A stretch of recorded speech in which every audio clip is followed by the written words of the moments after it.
আমি তো কুমিল্লার দক্ষিণে সাতপুর মাহফিলে গেছিলাম, গিয়ে জিজ্ঞেস করলাম, ভাই আপনাদের এলাকায় নতুন কি আছে? কই হুজুর আমাদের এলাকায় বড় একটা মাজার আছে, এই মাজারের ভিতরে সেজদা হয়। আপনারা যাইবেন নাকি দেওয়ার জন্য? যেমনি চুপ করে বসে রয়েছে না, হারে যাইতাম পারলাম না, দিতামও পারলাম না। চাঁদপুর গিয়া শুনলাম পীরা মাজারে সাজদা দেয়। আরেকটু দক্ষিণে এসে উত্তরে এসে জিজ্ঞেস করলাম, ভাই চাঁদপুরে শুনলাম মাজারে সাজদা দেয়, আপনাদের এলাকায় কি অবস্থা? হুজুর পীরের পায়ে সাজদা দেয়। কুমিল্লার এক জায়গায় গিয়ে জিজ্ঞেস করলাম, আপনাদের কি অবস্থা? কয় পীরের ফাও সুমায়। ব্রাহ্মণবাড়ি এক জায়গায় গিয়ে গেলে আপনাদের কি অবস্থা? কয় পীরের বুইরাঙ্গুল সোয়ে। গেছলাম চিটাগাং, কি গান কথা কনা, কি গান? চিটাগাং গিয়ে গেলাম, তোমরা কি উপায়? হুজুর ফিরের গোসল করায়, সেই গোসলের পানি বুড়িদরা বোতলও বইরা বাইক নিয়ে খায়। আমি শীতকালও না গরম দিন, ওকে 12 মাস। নাউজুবিল্লাহ কইতেন না? এবার আপনারা বিবেকবান বোকা মানুষ এখন আর নাই না? আপনাদেরকে জিজ্ঞেস করি, একটা মানুষের গোসল করাইলে কত জায়গা বাইয়া পানি যায়? জায়গাটি আসেনি সকলের লগে? এবার চাইতে আছে, চাইতেন কইসি কার বারে না দিয়ে একটা মানুষের গোসল করাইলে কত জায়গা দিয়ে পানি যায়? হেই পানি বোতলও বইরে নিয়ে খাওন, ঠেড়া ফইরাছে বড় না কপাল মালা, ঠিক কিনা? আহারে মুসলমান রে, ফিটাফিটি হয়েছে লাকসাম রেল জংশনে, মামলার আসামি পড়ে গেছে বানগড়, ঠিক কিনা কন? পিটাপিটি হয়েছে লাকসাম, আসামি পড়ছে বানগড়। এই বানগড়ের আসামি রে সিভিল বেশে পুলিশ আইসে ধরার লাগিয়া। তার নাম হইল আব্দুল করিম, পিতার নাম আব্দুল রহিম। হাতে বইয়া বইয়া চা খাইতে আছে মেন রোডের লগে। এমন সময় পুলিশ আইয়া তারে জিগাইতেছে, আব্দুল রহিম পিতা আব্দুল করিম, সাং বানগড়, লোকটাকে। হেতে নিজে নিজে চিন্তা করতেছে, আমারে কয় আমি বিলে কেডা? তারই তো জিগাইছে, আব্দুল রহিম রে জিগাইতেছে। আব্দুল রহিমকে পিতা আব্দুল করিম, বানগড় নিবাসী আব্দুল করিমের পিতা আব্দুল রহিম কে জিগাইছে? কারে? রহিম রে। কারে জিগাইছে? রহিম রে জিগাইছে। রহিম কে? পিতার নাম যে আব্দুল করিম, বানগড় নিবাসী। রহিমে মুসকে হাসি দিয়া মনে মনে কয়, আমারই জিগায় আমি বিলে কেডা? এখন তে যদি কয় আমি আব্দুল রহিম, তারে কি রাখবে না লইয়া যাবে? কথা বলা রাখবে না নিয়ে যাবে? এখন চিন্তা করতে আছে, মিশা কথাও কোন যেত না, নামাজ রোজা ইবাদত বন্দেগী করি, আমার মতো মানুষে মিশা কথা কই কেমনে? আবার আমি কই কেমনে যে আমি রহিম? তো খাইছি ধরা, কি করো না? হেতে আসিল হেন, গেছে হেন। গিয়া সেটা কয় কারে খুঁজতে আছে? কইছে রহিম রে। একটু আগে ও তো হেন আসছি। আসতে এখন সুবহানাল্লাহ, যে জায়গায় ছিল হেন হেন সেটা কইতেছে, একটু আগে ও তো হেন আসছিল। এখন এখন কই এটি সব কি আর খেয়াল রাখুন যায় না? আমরা যতই নিজেদের ভিতরে বিভেদ সৃষ্টি করতে চাই, ততই আমরা নিজেদের ডেস্ট্রয়, আমরা নিজেদের ধ্বংস ত্বরান্বিত করি। আমরা সাধারণত বক্তা আসলে আমরা বক্তার মাথার দিকে তাকাই, ওনার টুপি আমার টুপি একরকম কিনা। আমরা চাই যে ওনার টুপিটা দিয়ে একরকম, আমার টুপি আরেক রকম, উনি বোধহয় আমাদের না। ওনার পাঞ্জাবি কেমন, তারপরে বক্তার পাঞ্জাবি কেমন, এইগুলো আমরা প্রথমত দেখার পরেই আমরা এইগুলা মিলাই ফেলি যে টুপি যেহেতু আমার মতো না, উনি আমার না। আমি বললি মনে করেন টুপি নাই, সমস্যাটা কি হয়েছে? মনে করেন ওনার মাথায় টুপি নাই, সমস্যা কি? কিন্তু আমরা এইভাবে বিভেদ সৃষ্টি করতে করতে নিজেদের ভিতরে ধ্বংস ত্বরান্বিত করেছি। মনে রাখবেন, যখন কাফের বেদিনের আপনার উপরে আক্রমণ করবে, তখন আপনার পাঞ্জাবি কেমন, টুপি কেমন, আপনি কি খান, কেমন ব্যবহার করেন, এইগুলা কেউ জানতে চাইবে না। শুধু জানতে চাইবে আপনি মুসলমান কিনা, ঠিক কিনা বলেন? এটা দেখেই কিন্তু আক্রমণ করবে। আজকে ফিলিস্তিনে যে ইহুদিরা আক্রমণ করতেছে, ওনাদেরকে জিজ্ঞেস করছে যে দেখি টুপি মাথায় দাও, তোমার টুপি কেমন, তারপরে তোমার উপরে আক্রমণ করা হবে। টুপি আমার মতো হয়ে গেলে আর আক্রমণ করা হবে না।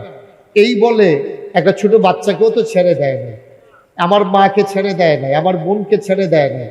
সুতরাং এই সংকীর্ণতা থেকে আমাদেরকে উঠে আসতে হবে, আমাদের বিশ্বাস রাখতে হবে আমাদের আল্লাহ কয়জন?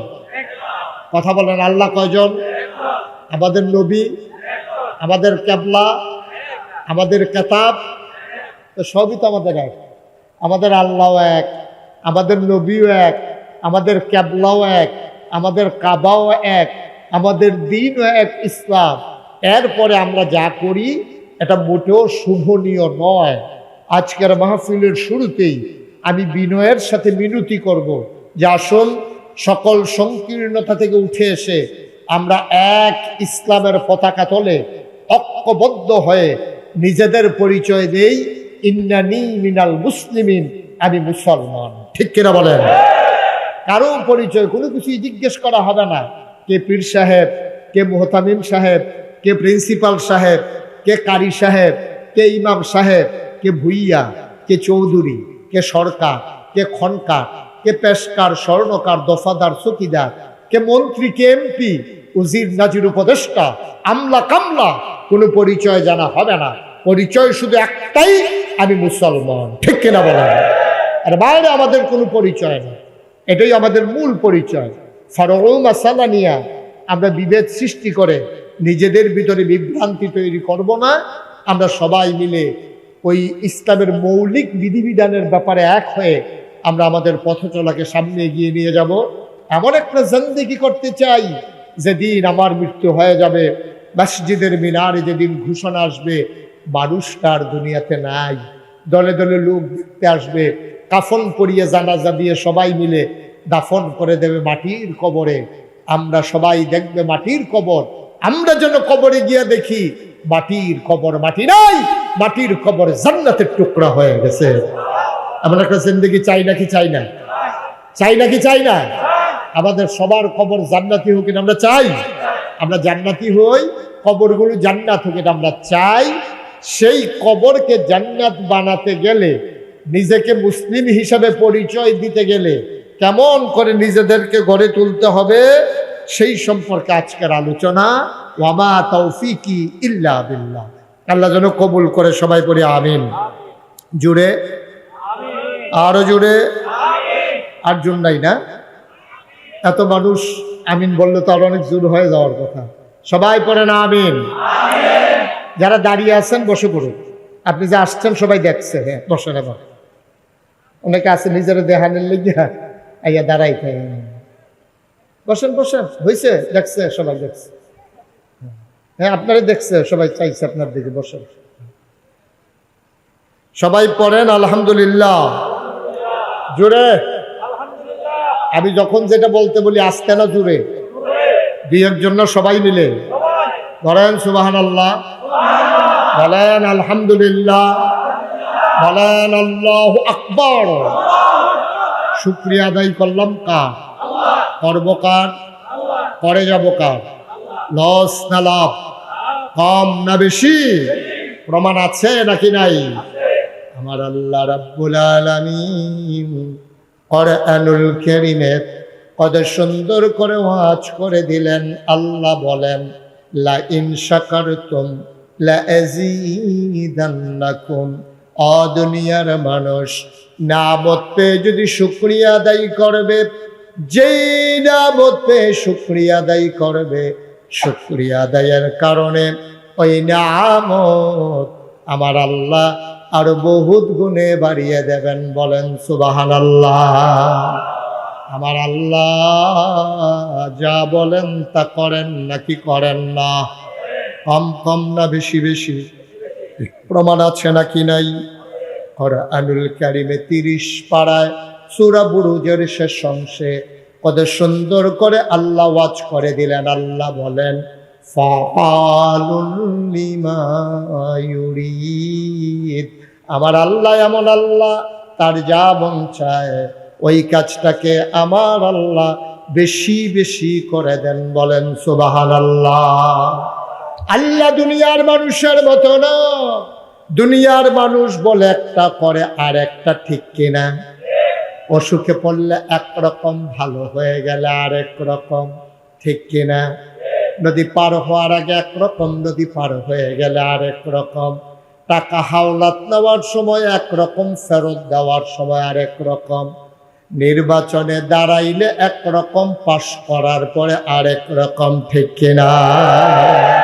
এটা একটু বেশি ঠিক না? কমন পড়ে গেছে না? ঠিক আছে।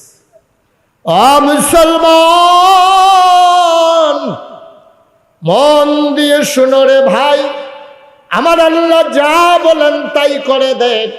আল্লাহ দুনিয়ার মানুষের মতো না। তিনি কখনো ওয়াদা খেলাফ করেন না। তিনি নিজেই নিজের ব্যাপারে ওয়াজ করে দিলেন। আল্লাহ বলেন, ইন্নাকা লা তুখলিফুল মিআদ। আমার আল্লাহ এমন আল্লাহ, তিনি যা ওয়াদা করেন, ওয়াদার খেলাফ করা আমার আল্লাহর জন্য শোভা পায় না, ঠিক কিনা? আমাদের কথার কোনো ঠিক নাই, কাজের কোনো ঠিক নাই। আমরা অসুখে পড়লে একেবারে নরম, যখন অসুখ থেকে ভালো হয়ে যায় আবার হয়ে যায় গরম, ঠিক কিনা বলেন? আমার পরিচিত একজন মানুষ হঠাৎ করে একবার অসুস্থ হয়ে গেল, তো ওনাকে হাসপাতালে নিয়ে যাওয়া হলো। মাসখানেক হাসপাতালে থাকার পরে ওনার ছেলে আমাকে ফোন দিছে, দিয়া বলতেছে যে হুজুর, আব্বার তো অবস্থা বেশি খারাপ। আমি কই বেশি খারাপ? ওই জি হুজুর, ওখানে আইয়ে যায় অবস্থা হয়ে গেছে। আমি বলি বাবারে, তাহলে তো কোনো সাংঘাতিক অবস্থা। তো কি খাইতে চায় ওনারে বইলা খাওয়াই দাও না। যা যা খাইতে চাইছে সব খাওয়াইছি। তা আমি কই তো গতকালকে জিজ্ঞেস করছিলাম, আব্বা আপনার আর কি মন চায়? তো উনি বলছে যে নাগাইশের পিসা হুজুরে দেখতে মন চায়, এই জন্য হুজুর আপনারে ফোন দিছি। তাই ভাবলাম যে একটা লোক মারা যাইতেছে, মুমূর্ষ হাসপাতালে আছে, উনি আমাকে দেখতে মন চায়, যত ব্যস্ত থাকি যাওয়া তো দরকার। তাই আমি হাসপাতালে গেলাম। যাওয়ার পরে গিয়া দেখি শটান একেবারে লম্বা হয়ে শুয়ে আছে। জিজ্ঞেস করলাম সমস্যা কি? কই যে হুজুর বাম হাত বাম পা প্যারালাইজড হয়ে গেছে, এটা নাড়াচাড়া করতে পারি না। তা আমি সবাইকে বললাম সূরা ফাতিহা পড়েন, ইখলাস পড়েন, দুরূদ শরীফ পড়েন। সবাই মিলে দোয়া করলাম। দোয়ার পরে আসার সময় ওনার পাশে তো আমি বসা ছিলাম, তো দেখি গালের ভিতরে এমনি খোঁচা খোঁচা দাড়ি দেখা যায়। ওই যে আগে দাড়ি কামাইতো, তো ওই যে 1 মাস যে হাসপাতালে আর কামানোর সুযোগ পায় নাই, একটু বড় বড় হয়েছে আর কি। তো আমি গালের ভিতরে হাত দিয়া বললাম যে দাড়ি কি রাইখেই দিছেন? তো ওই লোক চোখের পানি ছাইড়া দেখো, জি হুজুর, মনে করলাম যে আর বাঁচমু কয় বছর, কোন সময় মইরা যাইগা, দাড়িগুলা লইয়ে মরি। তেমনি মরেন না, দাড়িটি লইয়ে মরেন। তা আমি তো দোয়া টোয়া করে দিয়ে এসে পড়ছি। মাসখানেক পরে আল্লাহর খাস মেহরবানি উনি সুস্থ হয়েছে। ওনার সাথে বাজারের ভিতরে দেখা, দেখি কামাই একবারে সমান। আমি কইলাম কি ও, আপনি যে আমারে কইলেন দাড়ি রাখা দিছেন, কামাই নিয়েছেন দি? হুজুর শরীরটা মাশাআল্লাহ আগের তে ভালো, যেহেতু শরীর আগের তে ভালো, আর তো দাড়ি রাখার দরকার নাই, আবার খারাপ হইলে আবার রাখবো আর কি। আহারে মুসলমান, নাউজুবিল্লাহ বলবেন না? জোরে বলবেন না নাউজুবিল্লাহ? মুসলমান মন দিয়ে শোনো রে ভাই, আল্লাহ তাবারক ওয়া তাআলা বড় আদর করে তোমাকে মানুষ বানিয়েছেন। তিনি ইচ্ছে করলে আপনাকে, আমাকে, আমাদের সবাইকে, তিনি ইচ্ছে করলে জন্তু জানোয়ার, গরু ছাগল, শিয়াল কুকুর, বাঘ ভাল্লুক, যে কোনো জানোয়ার বানাইলে পারতেন। একটা মশা বানাইলেও আমাদের বলার কিছু ছিল না। কিন্তু তিনি বড়ই মেহেরবান, তিনি আপনাকে আমাকে মানুষ বানাইয়া আমাদের উপাধি দিয়ে দিলেন আমরা আশরাফুল মাখলুকাত, ঠিক কিনা? দয়া করে যারা বসেছেন মাছের মতো নিষ্পলক নয়নে, খরগোশের মতো কান খাড়া করে শুধু আমার দিকে তাকাই থাকবে। কথা মনে থাকবে? আপনি এর ভিতরে কয়েকবার চাইছেন এই দিকে, আর না, শুধু আমার দিকে তাকাইয়া মনোযোগের সাথে শুনবেন। মানুষের নজর যেদিকে যায়, মানুষের মনোযোগও সেদিকে। শুধু আপনি আমার দিকে যখন তাকাই থাকবেন, তখন আমার কথাগুলো আপনার জন্য সহজ হবে, বুঝতে সহজ হবে। আল্লাহ যেন কবুল করে, সবাই করি আমিন। জোরে, আরো জোরে। তা আল্লাহ তাবারক ওয়া তাআলা আমাদেরকে মানুষ বানিয়েছেন। আপনি খেয়াল করে দেখেছেন, এই মানুষ বানানোর পরে আপনাকে যদি আল্লাহ অর্ধাঙ্গ বিকলাঙ্গ, চোখের জায়গায় চোখ রেখে দৃষ্টিশক্তি কেড়ে নিলে পারতেন। ওই যে আমাদের এক হাফেজ সাহেব, হ্যাঁ মাশাআল্লাহ, আমার সাথে গিয়ে দৌড়ে দেখা করছে, চোখে দেখে না। সাহসী মানুষ, হাফেজ সাহেব, কেতাব পড়ছেন, কিন্তু চোখে দেখেন না। আচ্ছা, ওনাকে যদি জিজ্ঞেস করেন পৃথিবীটা কেমন, উনি বলতে পারবেন না। ওনার মনে একটা আকুতি, আহারে শুনি সুন্দর পৃথিবী, সবুজকেও আমি যেমন দেখি, কালো আমি তো দেখিই না। সুতরাং আল্লাহ তাবারক ওয়া তাআলা আপনাকে চোখের জায়গায় চোখ রেখে দৃষ্টিশক্তি দিলেন, পায়ের জায়গায় পা রেখে হাঁটার ক্ষমতা দিলেন, হাতের জায়গায় হাত রেখে ধরার ক্ষমতা দিলেন, কানের জায়গায় কান রেখে শোনার ক্ষমতা দিলেন। সুবহানাল্লাহ বলবেন না? মুখ রেখে কথা বলার ক্ষমতা দিলেন। ও বন্ধু, মন দিয়ে শুনুন, তোমাকে আমাকে মানুষ বানানোর পরে আল্লাহ যদি আপনাকে আমাকে অর্ধাঙ্গ বিকলাঙ্গ বানাতেন, আমি লাকসাম রেল স্টেশনে বসে বসে ভিক্ষা চাইতাম, হয়তো খিলা বাজারে, নাথের পেটুয়া বাজারে আমি বাস আসলে মানুষের কাছে সাহায্য চাইতাম। তিনি তাও করলেন না, তিনি আপনাকে আমাকে পরিপূর্ণ একটা মানুষ বানিয়ে দিলেন। বলেন সুবহানাল্লাহ। আপনার অনুভূতি সৃষ্টি হওয়ার জন্যে, আপনি আল্লাহর মাকবুল বান্দা হওয়ার জন্যে আপনার নিজের দিকে তাকাইনি যথেষ্ট। আপনি আলোচনা শোনা লাগবে না, আপনি নিজের দিকে তাকান। আপনি একটা অন্ধ মানুষের দিকে তাকান, আপনি সব দেখেন, উনি দেখেন না। আপনি হাঁটেন, উনি হাঁটতে পারেন না। আপনি শুনেন, উনি শুনেন না। এরকম মানুষগুলো দেখলে অটোমেটিক আপনার মাথাটা নিচু হয়ে আসবে। সুবহানাল্লাহ বলবেন না? মুসলমান 1 নম্বরে মানুষ বানালো, 2 নম্বরে পূর্ণাঙ্গ মানুষ বানালো, 3 নম্বরে তিনি ইহুদির ঘরে জন্ম দিলে পারতেন, খ্রিস্টানের ঘরে জন্ম দিলে পারতেন, হিন্দুর ঘরে জন্ম দিলে পারতেন। তিনি তাও করলেন না। জন্মসূত্রে মুসলমান মা বাবার ঘরে জন্ম দিয়া জন্মসূত্রে আমাদেরকে মুসলমান বানাই দিলেন, ঠিক কিনা? শুধু কি তাই, মুসলমান বানানোর পরে আদম আলাইহিস সালাম থেকে শুরু করে ঈসা নবী পর্যন্ত যে কোনো একজন নবীর উম্মত বানাইলে পারতেন, তিনি তাও করলেন না। এমন একজন নবীর উম্মত বানাইলেন যেই নবীর উম্মত হওয়ার জন্যে অন্যান্য নবী রাসূলেরাও দরখাস্ত দিয়েছেন, কোনো দরখাস্ত দেওয়া লাগে নাই। দয়া করে তিনি আমাদেরকে আখেরি জামানার নবীর উম্মত বানিয়েছেন। বলেন সুবহানাল্লাহ। শুধু কি তাই, এই আখেরি জামানার নবীর উম্মত বানানোর পরে মাথার উপর একটা আকাশ দিলেন খুঁটি ছাড়া, জমিন দিলেন সমতল করে, পৃথিবী যেন হঠাৎ করে নড়ে চড়ে না উঠে। জায়গায় জায়গায় আল্লাহ পেরেক বসিয়ে দিলেন। তুমি যদি বলো পেরেক কই, আমি বলবো পেরেক মাটির নিচে। তুমি যদি বলো পেরেকের মাথা কই, আমি বলবো খাগড়াছড়ি, বান্দরবন, রাঙ্গামাটি, ময়নামতি ক্যান্টনমেন্ট। ঘুরে ঘুরে দেখো, ওই যে দেখো পাহাড়, এইগুলো পাহাড় না, এইগুলাই পেরেকের মাথা। আকাশ দিলেন খুঁটি ছাড়া, জমিন দিলেন সমতল করে, পাহাড় বানালেন পেরেকের মাথা করে। শুধু কি তাই, কল্লো কল্লো বেগে বয়ে যাওয়া নদী, নদীর ভিতরে পানি, পানির ভিতরে মাছ, নদীর কিনারে গাছ, গাছের ভিতরে ফুল, ফুলের পরে ফল, নারিকেল গাছের মাথায় ডাব, ডাবের ভিতরে শরবত, আখের ভিতরে রস। সুবহানাল্লাহ কয় না? সব যিনি দিলেন তিনি আমার আল্লাহ। কোন নিয়ামত তিনি অস্বীকার করবে? এজন্য আমি প্রায় বলি, পৃথিবীর সব গাছ কলম বানাইয়া, সাগরের সব জল কালি বানাইয়া, পৃথিবীর সব গাছ কলম বানাইয়া, সাগরের সব জল কালি বানাইয়া, তোমার গুণ যদি লিখে যাই আমি, তোমার গুণ যদি লিখে যাই আমি, হবে না, হবে না শেষ হে অন্তর্যামী। শেষ করা যাবে? কথা বলেন, শেষ করা যাবে? শেষ করা যাবে। বন্ধুরা আমার, ভাইরা আমার, মন দিয়ে শুনুন ভাই, আল্লাহ তাবারক ওয়া তাআলা এই দুনিয়ার ভিতরে মানুষ করে পাঠানোর পরে তোমাকে আমাকে এমনি এমনি ছেড়ে দেন নাই।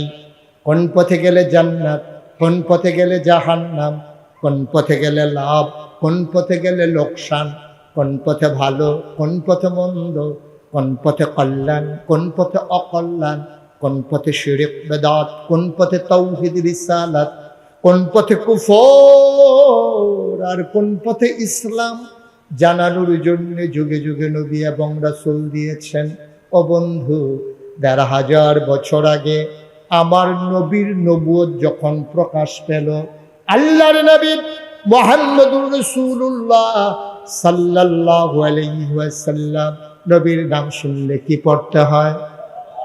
২-১ বার না বারবার, ২-১ দিন না প্রতিদিন, 2 সপ্তাহ না প্রতি সপ্তাহ, 2 মাস না 12 মাস, 2 বছর না সারা জীবন আমরা পড়ব সাল্লাল্লাহু আলাইহি ওয়াসাল্লাম। আমি যেন আর বলা না লাগে, নবীর নাম শুনলে আমরা সাথে সাথে কি পড়ে দেব? মনে থাকবে ইনশাআল্লাহ, মুহাম্মদ মুহাম্মদ। এখন আমরা প্র্যাকটিস করি এবং বাকি সময়টা কাজে লাগে।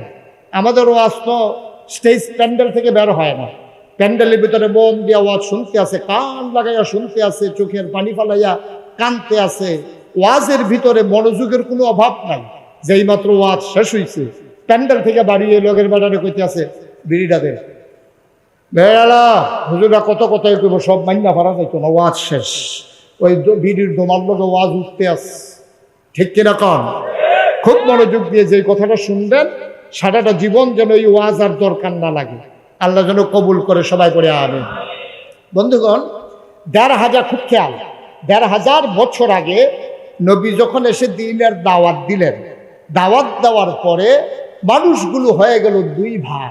একদল আল্লাহওয়ালা আর একদল শয়তানওয়ালা, একদল জান্নাতি আর একদল জাহান্নামী, একদল ফেরেশতার চাইতে উত্তম আর একদল জানোয়ারের চাইতে খারাপ। এখন আমরা কি জাহান্নামী না জান্নাতি? কথা কয় না দেখি, আমরা কি জাহান্নামী না জান্নাতি?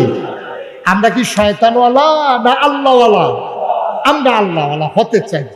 তাইলে মানুষ 2 প্রকার। তাইলে আমরা যারা জান্নাতি, তৎকালীন জমানায় কারা জান্নাতি ছিল?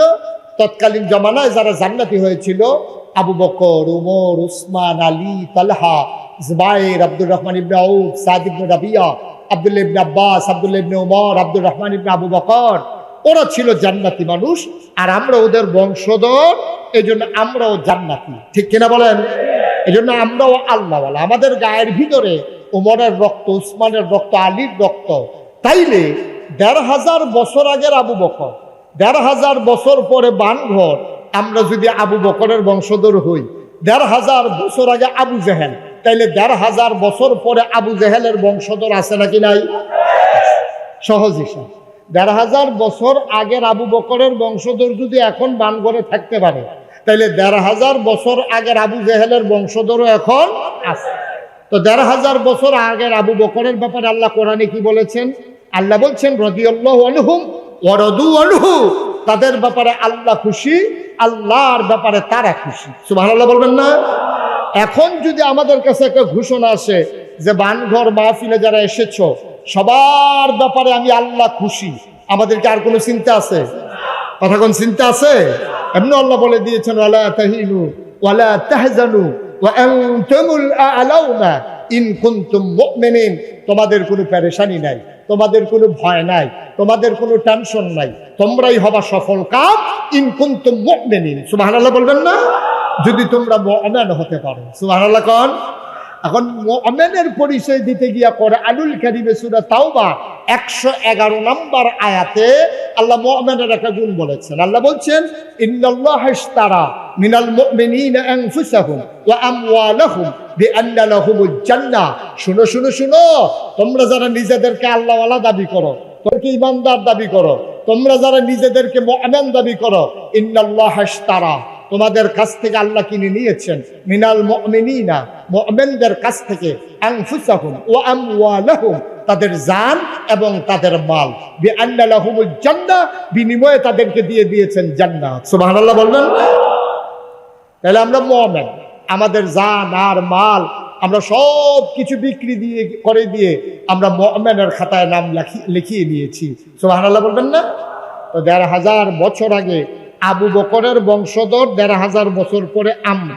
নবীজি যখন দ্বীনের দাওয়াত দিলে তখন মানুষগুলো হয়ে গেল সুশীল, ভদ্র, আধুনিক, আল্লাহওয়ালা, পরহেজগার একদল মানুষ। এই মানুষগুলো আগে কিন্তু ভালো ছিল না। নবীজি দ্বীনের দাওয়াত দেওয়ার আগে এই মানুষগুলো খুব ভালো ছিল এমন না।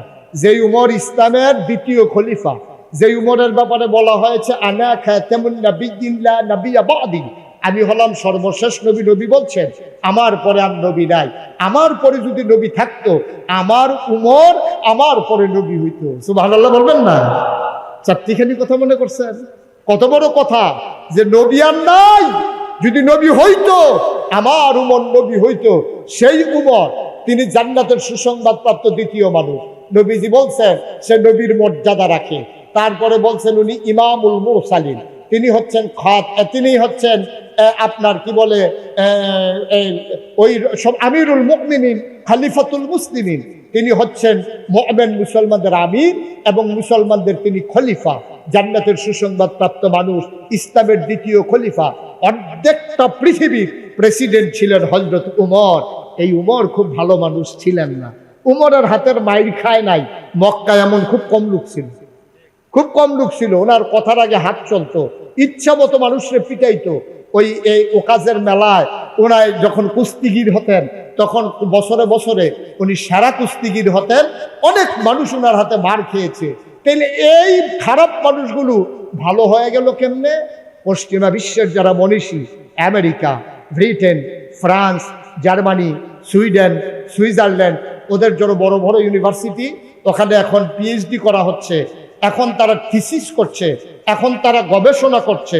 ১,৫০০ বছরে, খুব খেয়াল করেন, ১,৫০০ বছর আগে একটা ইউনিভার্সিটি নাই, একটা কামিল মাদ্রাসা নাই, একটা দাওরা হাদিস মাদ্রাসা নাই, একটা ডিগ্রি কলেজ নাই, একটা ইন্টারমিডিয়েট কলেজ নাই, একটা বিশ্ববিদ্যালয় কলেজ নাই, একটা হাই স্কুল নাই, দাখিল আলিম ফাজিল মাদ্রাসা নাই, হিফজখানা নাই, নুরানি মাদ্রাসা নাই, প্রাইমারি নাই, প্রি প্রাইমারি নাই, নৈশ শিক্ষা নাই, গণশিক্ষা নাই, প্রিন্ট মিডিয়া নাই, ইলেকট্রনিক্স মিডিয়া নাই, পত্রিকা নাই, ডিশ নাই, চ্যানেল নাই, ল্যান্ডফোন নাই, মোবাইল ফোন নাই, কুরিয়ার সার্ভিস নাই, পোস্ট অফিস নাই, গ্রাম অবকাঠামো নাই, আপনার ইউনিয়ন নাই, জেলা নাই, উপজেলা নাই, এমপি নাই, মন্ত্রী নাই। মানুষ মানুষের মতো ইচ্ছে মতো চলে। ওই জমানায় ১,৫০০ বছর আগে আমার নবী এসে মানুষগুলোকে দাওয়াত দিলেন, মানুষগুলোকে গড়ে তুললেন। এখন এই মানুষগুলো হয়ে গেল সোনার মানুষ। আল্লাহ বলছেন রাদিয়াল্লাহু আনহুম ওয়া রাদু আনহু, তাদের ব্যাপারে আল্লাহ খুশি, আল্লাহর ব্যাপারে তারা খুশি। সুবহানাল্লাহ বলবেন না? নাই এর ভিতরে কিচ্ছু নাই, এর ভিতরে সোনার মানুষ হয়ে গেল। আর আমরা আজকে ১বিংশ শতাব্দীর সূচনা লগ্নে গোটা বিশ্বকে যখন বলা হচ্ছে গ্লোবাল ভিলেজ, যখন বলা হচ্ছে গোটা বিশ্বকে কম্পিউটারাইজড, আজকে আমেরিকাতে আপনার ছেলে থাকে, আপনি বানগর থেকে ফোনে কথা বলেন, আপনার ছেলে মুলার ধারা কিনছে আর শুটকি কিনছে, এখন রান্না করা লাগবে, আপনার ভিডিও কল দিছে মায়ের কাছে, ভিডিও কল দিয়ে বলতেছে আম্মা শুটকি দিয়া মুলার ধারা দিয়া, মুলা দিয়া শুটকি দিয়া রান্না করব। কেমন করে রান্না করব? এবার মায়ের কাছে ফোন দিছে ভিডিও কল, মা যখন ধরছে চুলার কাছে, মায় বলতে আছে যে বাবা সব ঠিক আছে, ডেক্সিটা একটু সোজা করা লাগবে, এটা বাঁকা হয়ে গেছে। আমেরিকার ডেক্সি সোজা করে বানগরে মোবাইল, আপনি কি মনে করছেন? চারটিখানা কথা মনে করেছেন? কিন্তু সমস্যা হচ্ছে এই ১,৫০০ বছর আগে নবীজি মানুষ বানাইছিলেন সোনার মানুষ। আমরা অনেক দূরে গিয়েছি, সোনের ঘরের জায়গায় টিনের ঘর হয়েছে, টিনের ঘরের জায়গায় বিল্ডিং হয়েছে, একতলার জায়গায় ৫ তলা হয়েছে, সাধারণ ঘরগুলো শীততাপ নিয়ন্ত্রিত হয়েছে। কিন্তু আমরা আজকে ডেস্ট্রয় হয়ে গেছি, এ জাতি ধ্বংস হয়ে গেছে, মানুষ আর মানুষে নাই, পশুতে পরিণত হয়েছে। ঠিক কিনা বল? ১,৫০০ বছর আগে নবী পারলেন, আমরা কেন পারলাম না? কারণটা কি? ১৭৫৭ সালের, খুব খেয়াল, ১৭৫৭ সালের ২৩শে জুন নবাব সিরাজউদ্দৌলাকে পরাজিত করে ইংরেজ লাট বাহাদুরা ভারতীয় উপমহাদেশের ক্ষমতা নিয়েছে। ১৯৪৭ সালের ১৪ই আগস্ট, এই ২০০ বছর ইংরেজরা শাসন করেছে, শোষণ করেছে। ইংরেজরা যাওয়ার পরে পাকিস্তানিরা এসেছে, পাকিস্তানের মানুষগুলো আমাদের উপরে শোষণ করেছে। পাকিস্তান গিয়েছে ১৯৭১ সালের ২৬শে মার্চ এক মহান ঘোষণার মাধ্যমে আমরা রক্তক্ষয়ী অসম যুদ্ধে ঝাঁপিয়ে পড়লাম। আমার দেশ স্বাধীন হলো ১৯৭১ সালের ১৬ই ডিসেম্বর। পথ পথ করে লাল আর সবুজের পতাকা উড়ল আকাশে, আর পৃথিবীর মানচিত্রে নতুন করে একটি জায়গার নাম জায়গা করে নিল, দেশের নাম বাংলাদেশ। ঠিক কিনা বলেন? এবার আসেন ১৭৫৭ থেকে ১৯৪৭, ১৯৪৭ থেকে ১৯৭১, ১৯৭১ থেকে আজকে ২০২৪। এখন আর ইংরেজ নাই। ইংরেজ আছে? না, কথা করা দেখি, ইংরেজ আছে? এখন কি পাকিস্তানি আছে? এখন মেম্বারও আমাদের, ভোটারও আমাদের, চেয়ারম্যানও আমাদের, ভোটারও আমাদের। এমপিও আমাদের, মন্ত্রীও আমাদের, আমলাও আমাদের, কামলাও আমাদের, পিসাবও আমাদের, মুরিদও আমাদের, প্রিন্সিপালও আমাদের, ছাত্রও আমাদের, রিক্সাওয়ালাও আমাদের, রিক্সায় চড়ে যারা তারাও আমাদের। এখন আর ইংরেজ নাই, এখন আর ওই পাকিস্তানি নাই, এখন সব আমাদের। আমলা কামলা মন্ত্রী এমপি উজির নাজির উপদেষ্টা সব আমাদের। আগে আমরা দোষ দিয়েছি পাকিস্তানিরা আমাদের উপরে জুলুম করেছে, আগে আমরা দোষ দিয়েছি যে ব্রিটিশরা আমাদের উপরে শোষণ করেছে। এখন যদি 2024 সালে স্বাধীনতার 53 বছর পরে আমি যদি এখন জিজ্ঞেস করি, ঠিক আছে তাইলে এতদিন ইংরেজরা শোষণ করেছে, পাকিস্তানিরা শাসন করেছে, জুলুম করেছে, এখন তো সব আমাদের, মেম্বার থেকে শুরু করে টপ টু বটম সব জায়গায় আমাদের লোক, তাইলে এখন ব্রিজের ভিতরে রোডের বদলি বাস দেয় কে? এখন কে দেয়? এখন তো পাকিস্তানি নাই। আছে পাকিস্তানি? এখন ইংরেজ আছে? তা এখন কে দেয় বাস? কে বাস কে দেয়? এখন পাকিস্তানিদেরকে দোষ দেওয়া যাবে? এই বাস আমরাই দিই, ঠিক কিনা বলেন? আমরা এতদিন পরে স্বাধীনতার 53 বছর পরে আমরা পারলাম না, আর পারবো কবে? সম্ভাবনা নাই। কেন পারলাম না? না পারার কারণ হলো নবীজি সোনার মানুষ বানিয়েছিলেন কোরআন দিয়া, আর আমরা সোনার মানুষ বানাইতে চাই কোরআনকে সেটিয়ে পিটিয়ে বিদায় করে দিয়া, ঠিক কিনা বলেন? কাগজে পত্রে সোনার বাংলা, আর আমরা খেয়াল করে দেখেছি চকিদার থেকে শুরু করে সর্বোচ্চ মহল পর্যন্ত টপ টু বটম সব জায়গায় সোনার বাংলায় সোনার মানুষের বদলে পাওয়া গেছে চিটার আর বাটপাড়ার হেডকোয়ার্টার। কারণ হলো আমরা কোরআন ছেড়ে দিয়া সোনার মানুষ বানাতে চাই। খোদার কসম, কোরআন ছেড়ে দিয়ে সোনার মানুষ বানানোর কোনো সম্ভাবনা নেই। আপনারা তো সবকিছু খেয়াল করেন না, আমার আবার অনেক কিছু খেয়াল করা লাগে। বাংলাদেশে দেখবেন বুদ্ধিজীবী কোনো আলেমরে কয় না, অথচ সবকিছুর বুদ্ধির আধার হচ্ছে আলেমেরা, কারণ তাদের ভিতরে কোরআন সুন্নাহর জ্ঞান আছে। এখন বুদ্ধিজীবী কয় কারে? বুদ্ধিজীবী কয় যারা ইসলামের বিরুদ্ধে কথা বলতে পারে তারা হলো বুদ্ধিজীবী। মাদ্রাসার বিরুদ্ধে, বক্তব্যের বিরুদ্ধে, কোরআনের বিরুদ্ধে, তাফসীর মাহফিলের বিরুদ্ধে যারা কথা বলে, বড় বড় কথা বলে, তারা হলো বুদ্ধিজীবী। তাদেরকে আমি দাউদকান্দি এক মাহফিলও যখন কইছি তারা বুদ্ধিজীবী, এক বুড়া বুড়া ফাল দিয়া কইতে কোতে কেন আইসে না কি আমি তাইরে ফাইলে কি করলেন? হুজুর পানি লাগাইলাম, তারে থুত পাইয়া গোসল করাইলেন না। আমার দেশে যত বুদ্ধিজীবী আপনারা খেয়াল করেন না তো, আমি খেয়াল করা লাগে অনেক কিছু। আমি দেখছি আমার দেশের বুদ্ধিজীবী হলো সবগুলা তালকাছোলা মাথার চুল। আমি অনেক গবেষণা করলাম, বুদ্ধির সাথে চুলেরও তো শত্রু থাকে না, যে বুদ্ধি থাকলে চুল থাকা যাবে না, কারণ নাকি? আমি অনেক গবেষণা করে বার করছি, আমার মনে হয় বুদ্ধি গুতাইয়া তার চুল বেড়াই আলগা করে ফেলাইছে, ঠিক কিনা কান? এটি বুদ্ধিজীবী নামের কলঙ্ক। কয়দিন আগে একটা ধরা পড়ছে ঢাকা ইউনিভার্সিটিতে। ঢাকা ইউনিভার্সিটি চারটিখানি কথা না, এটার একজন প্রফেসর হওয়া এটা বিশাল বিষয়। ঢাকা ইউনিভার্সিটির প্রফেসর, সে বলেছে, খেয়াল করেন, সে বলেছে যে যারা পর্দা করে, বোরকা পরে, নেকাব লাগায়, হেজাব পরে, এইসব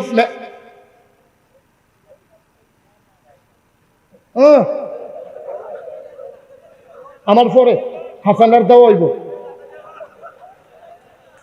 আপনার খেলার মাইদে দিয়ে উঠতে গেলে কইব নাকি? না না, হাফানার দেওয়া হইব আপনার। মাইদে দিয়ে উনি উঠতেছে, গেতে আছে, দোকানটা খুললে আসছি না, কয় বাহি দেন শুরু এনে ওইসব সিফা দিয়ে বইয়া থাক। একটু পরে যাই না, সমস্যা নেই। আবার কথাটা শুই না যান, গুরুত্বপূর্ণ কথা, এটা আপনার কামো লাগবে জীবনে। মার হাবা কয় না রে, রাগ হইয়া মার হাবা কইতেন না, কন মার হাবা, আমিন কন, জুড়ে কন, আরো জুড়ে। আমি ওনাকে যাইতে দিলে পারতাম, কিন্তু ওনারে যদি দেই আরো অনেক দেওয়ান লাগবে। উনিও যখন থাইমা গেছে ঘাট কেউ সাহসও করতো না, দেখবে ওই খালি উনি আবার বইছে, হ্যাঁ উনি আবার রাগ হইয়া বয়, জাগা লাইরা বয়। হ্যাঁ বাই তো উনি এক বিছনাত ঘুমাইতে পারে না, 2-3 বিছনা লাইরা লাইরা ঘুমায়। মার হাবা কন, জুড়ে কন, আরো জুড়ে। যেই কথাটা বলতেছিলাম, ঢাকা ইউনিভার্সিটির প্রফেসর, সে কি বলছে? হুজুর কি করতে আছেন আপনি? এদিকে তাকান, আমার দিকে তাকাই থাকেন। মোবাইল টিপতে আছেন এখন বইয়া বইয়া? না ভিডিও লাগবে না। আমিন কর, চেয়ার ঘুরাই আমার দিকে ফিরে বসে। তো ঢাকা ইউনিভার্সিটি প্রফেসর উনি কি বলছে, কয় যারা পর্দা করে, খেয়াল করে, পর্দা করে, হিজাব লাগায়, মেকআপ লাগায়, বুরকা পরে, এইগুলা যেগুলা বললাম এটা কি নফল না ফরজ? কথা কয় না, নফল না ফরজ? সে ঢাকা ইউনিভার্সিটির প্রফেসর বলছে কি, যারা পর্দা করে, মেকআপ লাগায়, হিজাব পরে, বুরকা পরে, এইসব মেয়েরা ঢাকা ইউনিভার্সিটিতে পড়ার দরকার নাই। আপনাকে সবাই এটার সাথে একমত? পড়ার দরকার নাই, এটা একমত? দাদা, ঢাকা ইউনিভার্সিটি চলে আমাদের ট্যাক্সের টাকায়, ঠিক কিনা বলো? তোমরা হইলে কর্মকর্তা কর্মচারী, আমরা হইলাম মালিক পক্ষ। আমাদের ট্যাক্সের টাকায়, আমাদের ভ্যাটের টাকায় তাদের বেতন হয়। ঢাকা ইউনিভার্সিটির প্রফেসর 92% জন লোক মুসলমানের দেশে, যেই দেশ মসজিদের দেশ, যেই দেশ মক্তব মাদ্রাসার দেশ, যেই দেশ আলেম ওলামার দেশ, যেই দেশে হক্কানি পীর মাশায়েখেরা নেংটির বদলে লুঙ্গি পরা শিখিয়েছে, হরে রামের জায়গায় কলমা পড়তে শিখিয়েছে, শ্রীর জায়গায় মোহাম্মদ লিখতে শিখিয়েছে, টিকির বদলে যারা টুপি পরা শিখিয়েছে, যেই দেশে 92% জন লোক মুসলমান, যেই দেশে মসজিদের মিনার থেকে আজানের ধ্বনি ভেসে আসে, মানুষগুলো আসার নামাজ পড়ে, দুরুদ পড়তে পড়তে ঘুমোতে যায়, ফজরের আজানে আবার যাদের ঘুম ভাঙ্গে, সেই 92% জন লোক মুসলমানের দেশে ঢাকা রাজধানীতে শীততাপ নিয়ন্ত্রিত কক্ষে বসে পুলিশ পাহারায় ইসলামের বিরোধিতা করা সহজ, পাল্লে বানগরের জমিনে এসে বলো পিঠের চামড়া নিয়ে ঢাকা যাওয়া যাবে না।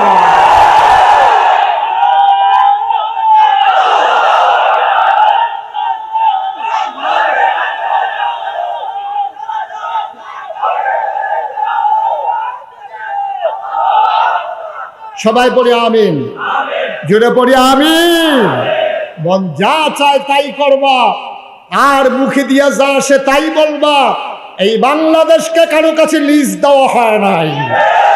মুসলমানের শিকড় সব জমিনের নিচে, মুসলমানের শাখা প্রশাখা সব আসমানের উপরে, ঠিক কিনা বলো?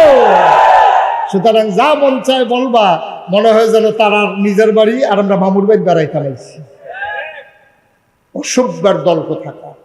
সজাগ থাকতে হবে, সচেতন থাকতে হবে ইনশাআল্লাহ। সবাই পড়ে আমিন। বন্ধুগণ, আমরা শুরু থেকে যেখানে থেকে শুরু করেছিলাম, তাইলে আমরা হতে চাই আল্লাহওয়ালা। কি? শয়তানওয়ালা না আল্লাহওয়ালা? জাহান্নামী না জান্নাতি? তাহলে জাহান্নামী যারা, তাদের ব্যাপারে, যারা জান্নাতি তাদের ব্যাপারে কথা হলো রাদিয়াল্লাহু আনহুম ওয়া রাদু আনহু। আবার আসুন যারা জাহান্নামী বান্দা, তাদের ব্যাপারে 1500 বছর আগে আল্লাহ কি ওয়াজ করে দিলেন শুনতে মন চায়? সবাই কোরআনে ঢোকার আগে বারদুদ শয়তান থেকে ফেনা হয়েছে, যিনি রহমান যিনি রহিম, তার নামে শুরু করি। সবাই পড়ি আউযু বিল্লাহি মিনাশ শাইতানির রাজিম। বিসমিল্লাহির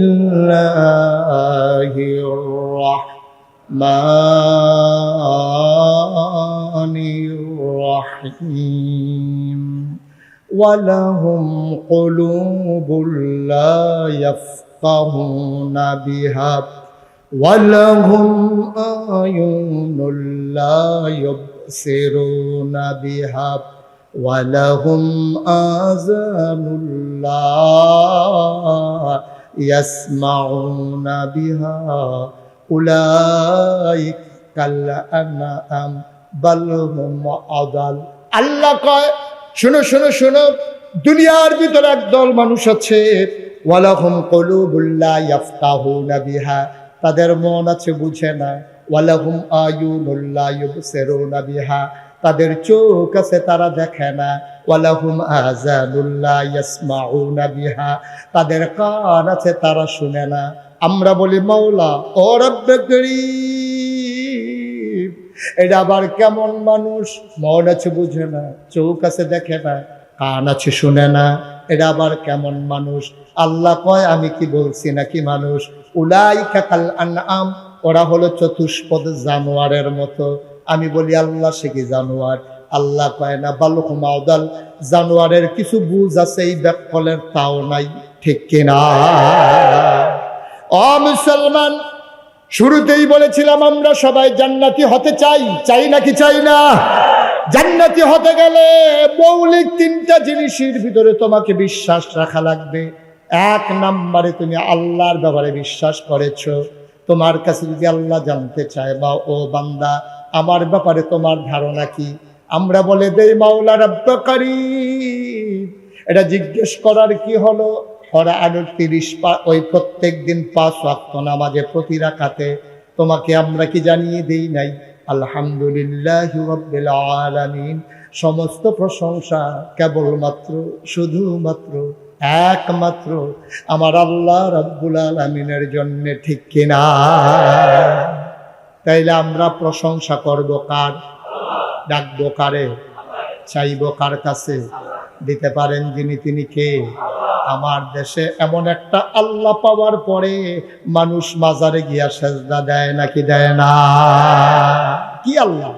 ওয়াল্লাহু আহাদ আল্লাহুস সামাদ লাম ইয়ালিদ ওয়া লাম ইউলাদ ওয়া লাম ইয়াকুল লাহু কুফুয়ান আহাদ। কেমন আল্লাহ আমার, যে আল্লাহর মতো আল্লাহ আর নাই। সবাই আমরা মুখাপেক্ষী। আমি মুশতাক ফৈজি নাগাই শরীফের সাহেব, আমি এককভাবে ক্ষমতাশালী না, আমিও মুখাপেক্ষী। আমি পাঞ্জাবি গায়ে দিতে গিয়া কাপড় কিনা লাগে দোকান থেকে, দোকানদার কাপড় কিনে আনে ওই ফ্যাক্টরি থেকে, ফ্যাক্টরির মানুষগুলো সুতা কিনে আনে কাপড় বোনার জন্যে, সুতার জন্য চলে যাওয়া লাগে গাছের তোলার কাছে। একটা মানুষও স্বয়ং সম্পূর্ণ না। আপনার গায়ের পাঞ্জাবিটা সহজে দেখে ফেলছেন, এটার ভিতরে চক্রাকারে 10 থেকে 12টা গ্রুপ কাজ করতেছে। ঠিক কিনা? আপনি মাথায় টুপি দেখেছেন, এই টুপি এমনি এমনি আপনার মাথায় আসে নাই, এই টুপি বানাতে একটা চক্র কাজ করেছে। আপনার পায়ের জুতা, পরনের লুঙ্গি, সব কিছু আপনি কারো না কারো উপরে মুখাপেক্ষী। আপনি এমন করে দাঁড়িয়ে থাকতে পারেন না। আপনি সংসার জীবনে আপনার স্ত্রীর প্রতি মুখাপেক্ষী হয়ে গেছেন।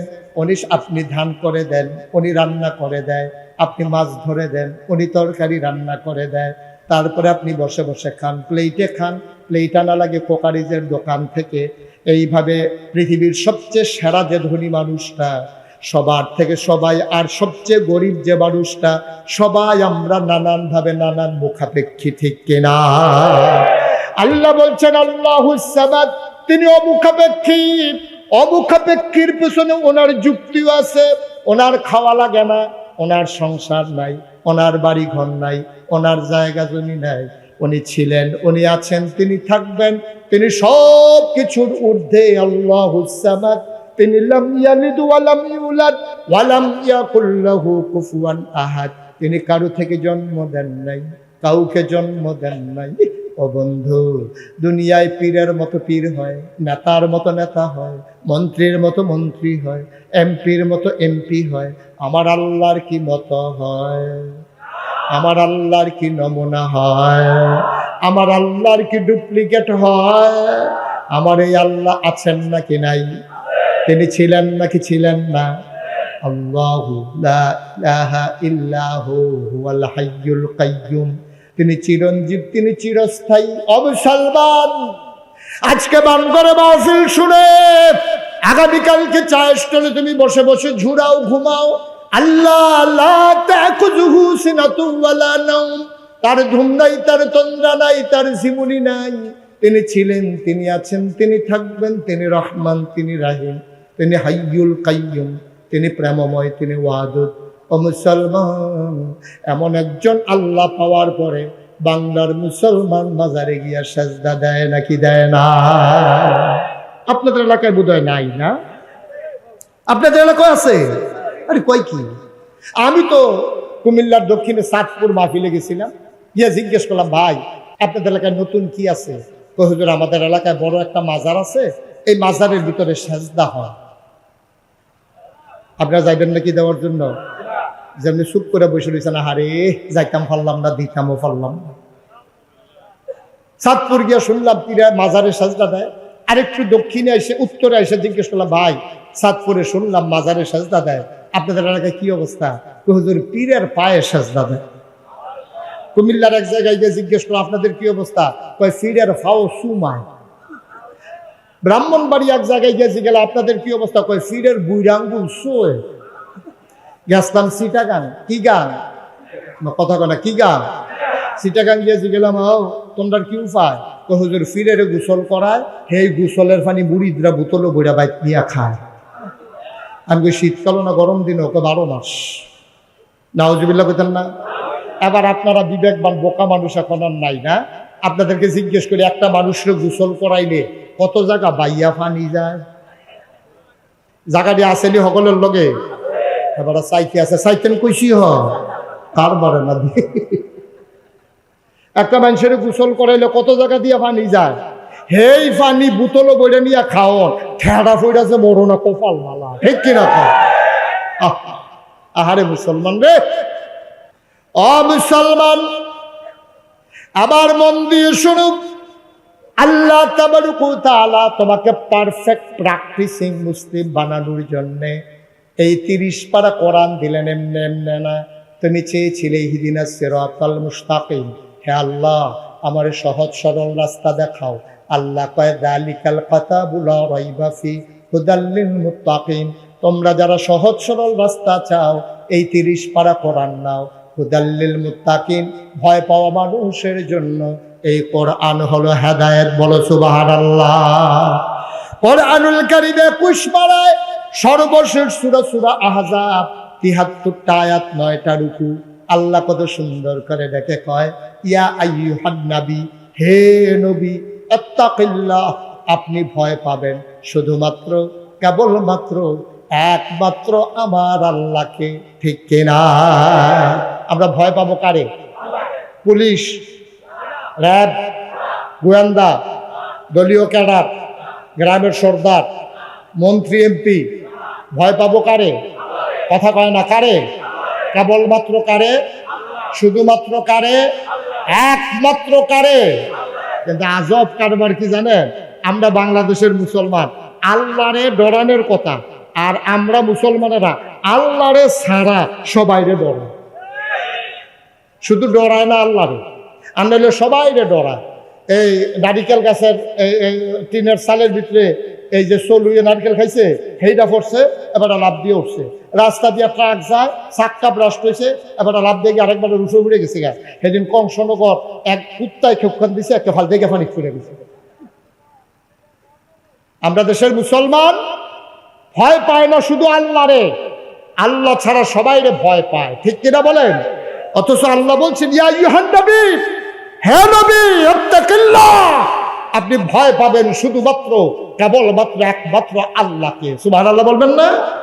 নবীকে বলার উদ্দেশ্য, নবী না, নবী এমনি আল্লাহরে ভয় পায়। নবীর উপরে জেল জুলুম নির্যাতন কম হয় নাই, নবী কোনোভাবেই আপোষ করে নাই, নবী কোনোদিনও কারো কাছে মাথা নত করে নাই। দেশ ছেড়েছে, পরিবার পরিজন ছেড়েছে। নবীর জন্ম মক্কায়, শৈশব মক্কায়, কৈশোর মক্কায়, তারুণ্য মক্কায়, যৌবন মক্কায়, বিয়ে করলেন মক্কায়, নিজের বাড়ি মক্কায়, শ্বশুর বাড়ি মক্কায়, মেয়ে বিয়ে দিলেন মক্কায়, ব্যবসা করলেন মক্কায়, লেনদেন করলেন মক্কায়, পূর্বপুরুষ মক্কায়, আত্মীয় স্বজন মক্কায়। তিনি থাকতে পারলেন না মক্কায়, তিনি আপোষ করলেন না, তিনি মক্কা ছেড়ে মদিনায় ছেড়ে গেলেন, কিন্তু ঈমান ছাড়লেন না, ঠিক কিনা?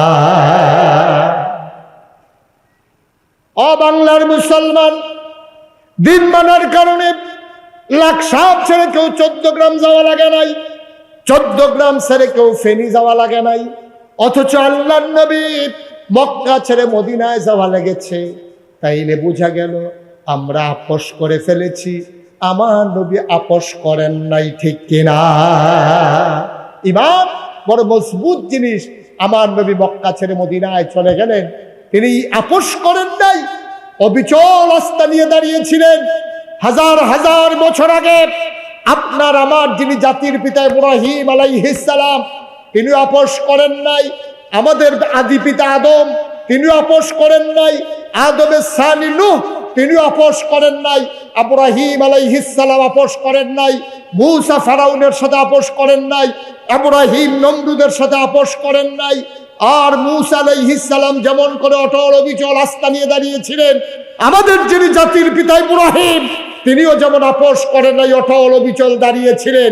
আজকের মুসলমান সাক্ষী দিতে হবে, নজরানা পেশ করতে হবে, ইমানের ব্যাপারে দ্বীনের ব্যাপারে আপোষ করার কোনো সুযোগ নাই, ঠিক কিনা বলেন? আর আপোষ করবেন তো দুনিয়া থেকে ইমান নিয়ে চলে যাওয়া যাবে না। দেখেন হাজার হাজার বছর আগে আমাদের যিনি জাতির পিতা ইব্রাহিম, কি নাম? কথা কয় না দেখি। ইব্রাহিম আলাইহিস সালামের জমানায় নমরুদ যখন, খুব খেয়াল করে শুনেন, দেখেন ইসলাম কারে কয়।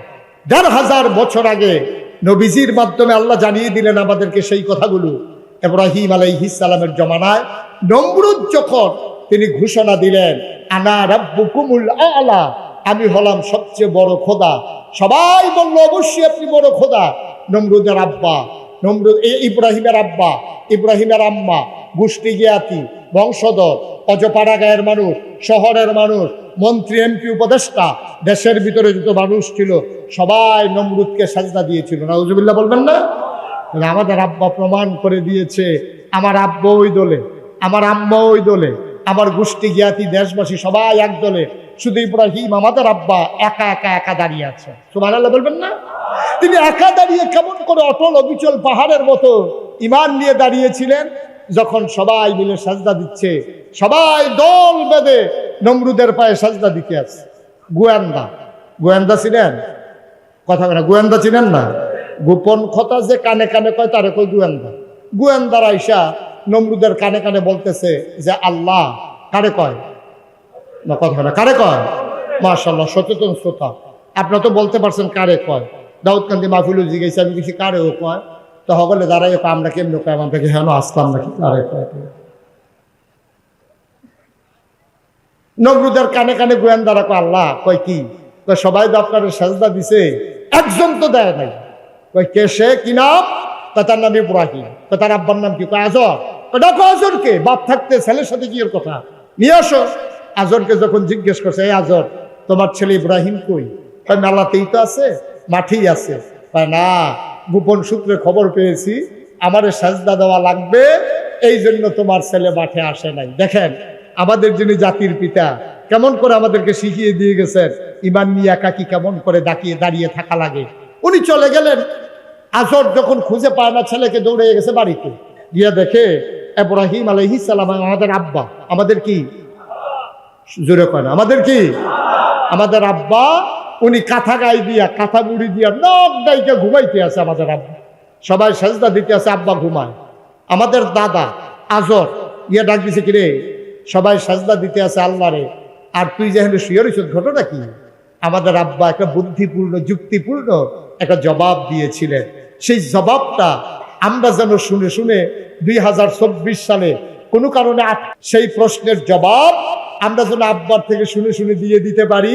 আল্লাহ আমাদের জন্য এই জন্য কোরআনুল কারীম আব্বার জবাবটাকে কোট করে দিয়েছেন। যখন দাদা আজর জিজ্ঞেস করছে কি ব্যাপার, তুমি সাজদা দিতে যাও না কেন মাঠে? আমাদের আব্বা ইব্রাহিম মুচকি হেসে বলেছিলেন, আব্বা আমি তো যাইতে চাইছিলাম, ইন্নী সাকাইম, আমি অসুস্থ, আমার শরীর ভালো না, এই জন্য যাইতে পারি নাই। সুবহানাল্লাহ বলবেন না? চিন্তা করে দেখেছেন? চিন্তা করে দেখেছেন? আব্বার বাপ একদিকে, আমাদের দাদা দাদি, 14 গোষ্ঠী, বংশধর, চাচা চাচি, একেবারে খালু মামা, সবাই মিলে ইব্রাহিম আলাইহিস সালামের জমানায় সবাই মিলে সাজদা দিল নমরুদরে। আমাদের আব্বা ইব্রাহিম কি সাজদা দিছে? কি বুঝাইতে চাইলেন? তিনি বুঝিয়ে দিলেন, ও আমার সন্তানেরা, এমন একটা সময় আসবে পরিবেশটা তোমাদের প্রতিকূলে চলে যাবে, তোমাদের জন্য ঈমান নিয়ে বেঁচে থাকা কঠিন। তোমাদেরকে শিখিয়ে দিলাম কেমন করে একাই অটল পাহাড়ের মতো দাঁড়িয়ে থাকা লাগে। তোমরাও যখন এমন একাকী হয়ে যাবে, আমি তোমাদের আব্বা যেমন করে সাজদা দিয়ে একাই দাঁড়িয়েছিলাম, এমন যখন দিন আসবে তখন তোমরাও একা অটল পাহাড়ের মতো দাঁড়িয়ে থাকবে, জীবন দিয়ে দেবে, ঈমান দেবে না। ঠিক কিনা বলো? এখানেই শেষ না, আরো মজার মজার কত কথা। কষ্ট হচ্ছে বোধহয় আপনাদের, না? ছেড়ে দেওয়া দরকার। আর সামান্য একটু ইব্রাহিম আলাইহিস সালাম সাজদা তো দিলেন না, উনি ঘুমিয়ে রইলেন। উনি যখন সময় কাটিয়ে দিলেন, আবার ইব্রাহিম আলাইহিস সালামকে গোয়েন্দারা আয়েশা কয়েকদিন পরে বলতেছে যে আল্লাহ কারে কয়, নমরুদ রায় আল্লাহ কয় কি কইছি, ওই দিন ইব্রাহিমের আব্বাইয়া বলছে না যে ইব্রাহিমের সন্ধ্যালা এই জন্য ঘুমাইছিল, আমরা গোপনে খবর লইছি শরীর ভালো আছিল, তা আপনারা সাজদা দেওয়ান লাগবো দেখতে আইসা রাখো, তাই নাকি কয় হয় ডাইকা নিয়ে আসো। আবার ইব্রাহিম আলাইহিস সালামকে পুলিশ গিয়া ওনার ঘর ঘেরাও দিয়ে ফেলছে, এসআই দরজার ভিতরে নাড়া দিচ্ছে, এসআই দরজার ভিতরে নাড়া দিয়ে বলতেছে ইব্রাহিম আলাইহিস সালাম আব্বা, জিজ্ঞেস করতেছে কে, আইন শৃঙ্খলা রক্ষাকারী বাহিনী, আইনের লোক, পালানোর চেষ্টা করবেন না, চতুর্দিক দিয়ে ঘেরাও দিয়ে ফেলছে। এখন উনি দরজা খুইলা বাড়িছে, বাড়িয়া বলতেছে এই লোক পালানোর লোক না, সুবহানাল্লাহ বলবেন না, তা পালাইতে জানে না, কোথায় যাওয়া লাগবে যাও। ইব্রাহিম আলাইহিস সালাম সামনে সামনে গেলেন, ওই নমরুদের পুলিশ বাহিনী পেছনে পেছনে গেল। ইব্রাহিম আলাইহিস সালাম গিয়া যখন ঢুকলেন রাজপ্রাসাদে, নমরুদ বসে আছে, ডাক দিয়া বললে তোমার নাম ইব্রাহিম? কয় জি আমার নাম ইব্রাহিম।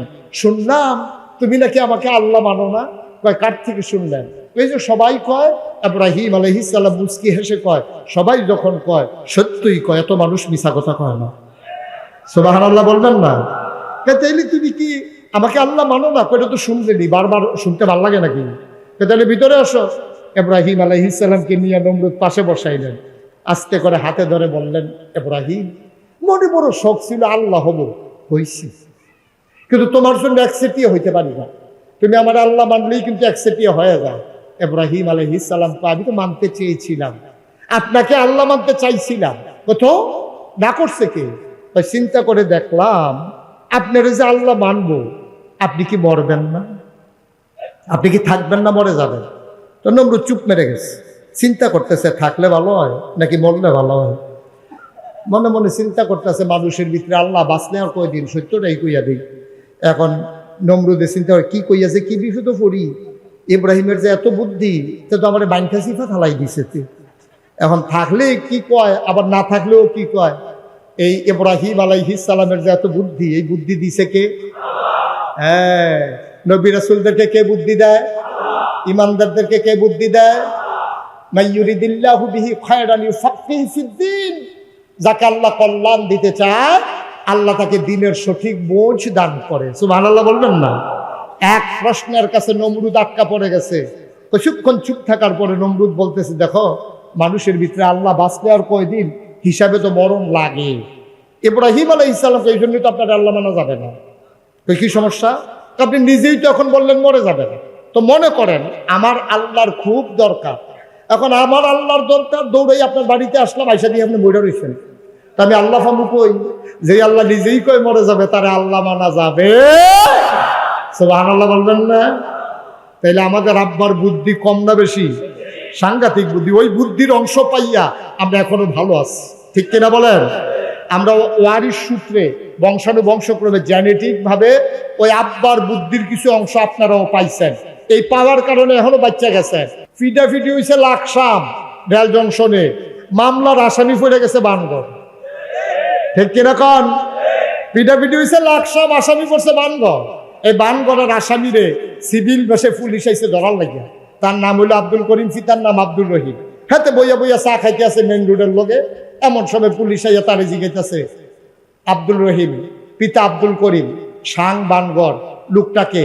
হেতে নিজে নিজে চিন্তা করতেছে আমারে কয় আমি বিলে কেডা, তারই তো জিগাইছে আব্দুল রহিম রে জিগাইতেছে আব্দুল রহিমকে পিতা আব্দুল করিম বানগড় নিবাসী আব্দুল করিমের পিতা আব্দুল রহিম কে জিগাইছে কারে? রহিম রে। কারে জিগাইছে? রহিম রে জিগাইছে রহিম কে, পিতার নাম আব্দুল করিম বানগড় নিবাসী। রহিমে মুচকে হাসি দিয়ে মনে মনে কয় আমারই জিগায় আমি বিলে কেডা। এখন তে যদি কয় আমি আব্দুল রহিম, তারে কি রাখবে না লইয়া যাবে? কথা কথা রাখবে না নিয়ে যাবে? এখন চিন্তা করতে আছে মিশা কথাও কোন যেত না, নামাজ রোজা ইবাদত বন্দেগী করি, আমার মতো মানুষে মিশা কথা কই কেমনে, আবার আমি কই কেমনে যে আমি রহিম, তো খাইছি ধরা কি করো না হন। হেতে আসিল হেন গেছে হেন গিয়া, সেটা কয় কারে খুঁজতে আছে? কইছে রহিম রে। কই একটু আগে ও তো হেন আসছিল। আসতে কোন সুবহানাল্লাহ। যে জায়গায় ছিল হ্যাঁ সেটা কইতেছে একটু আগেও তো হ্যাঁ আসছিল এখন কই কি সব কি আর খেয়াল রাখুন যায় না। সুবহানাল্লাহ বলবেন না? এই বুদ্ধি পাইছে আমরা রাব বাঁধতে ইব্রাহিম আলাইহিস সালামের কাছে। সুবহানাল্লাহ বলবেন না? ও মুসলমান, তুমি যদি পারফেক্ট মুমিন মুসলমান হইতে চাও, জান্নাতি বান্দা যদি হইতে চাও, যুগে যুগে নবী রাসূলরা দ্বীনের সাথে কখনো আপোষ করেন নাই, ইমানের প্রশ্নে কোনো আপোষ নাই। আমাদের দেশে অনেক হুজুররা ফতোয়া দেয়, কয় জান বাঁচান ফরজ। আমি বলি না, জান দেওয়া ফরজ, ঠিক কিনা? জান বাঁচানোর কোনো দরকার না। আপনি জান দিয়ে কি করবেন? পিঁপড়ারও তো জীবন আছে, মশারও জীবন আছে, মাছিরও জীবন আছে, আপনারও তো একটাই জীবন। এই জীবনের কোনো দাম নাই, দাম হইল ইমানের, ঠিক কিনা বলো? সুতরাং আজকে সিদ্ধান্ত নিতে হবে, যদি ইমান নিয়ে বেঁচে থাকতে চাও, মামলা হবে, হামলা হবে, জেল জুলুম নির্যাতন হবে, প্রয়োজন জীবন দেওয়া যাবে, ইমান দেওয়া যাবে না। রাজি আছো কিনা? হাত তুলে দেখো।